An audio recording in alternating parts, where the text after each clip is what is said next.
PBBM issues EO to streamline, harmonize results-based performance management, performance-based incentive systems.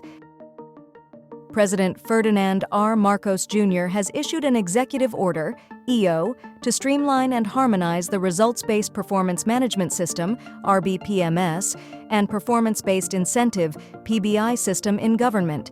Issued on June 3, EO number 61 suspends the implementation of Administrative Order, AO, number 25, S. 2011, and EO number 80, S. 2012, and all other relevant issuances.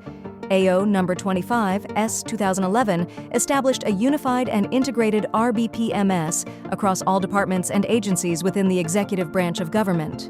EO number 80, S. 2012, as amended by EO number 201, S. 2016, adopted a PBI system consisting of Productivity Enhancement Incentive, PEI, and the Performance-Based Bonus, PBB, to motivate higher performance and exact greater accountability in the public sector and ensure accomplishment of government commitments and targets.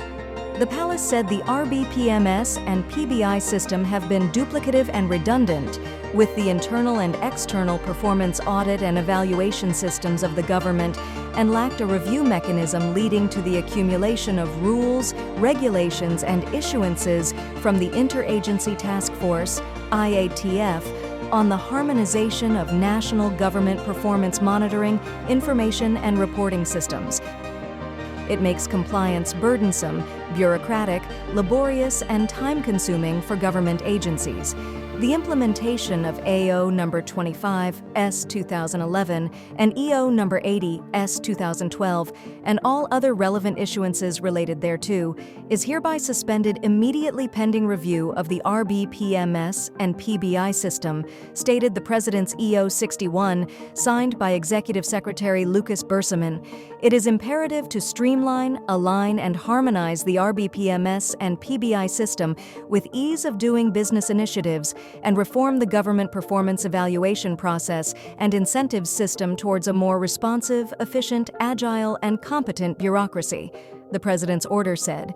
Based on the President's EO, a technical working group, TWG, for the study and review of the RPMS and PBI system will be constituted. The TWG will be composed of the Budget Secretary as chair and the Executive Secretary as co-chair, while its members will be the Secretaries of Finance and the National Economic and Development Authority, NEDA, and the Anti-Red Tape Authority, ARTA, Director General. The TWG shall integrate, streamline, and align the new government performance management system with the Government Internal Audit Program and activities pursuant to the Internal Auditing Act of 1962 and government quality management systems under AO number 161, S. 2006, and EO number 605, S. 2007.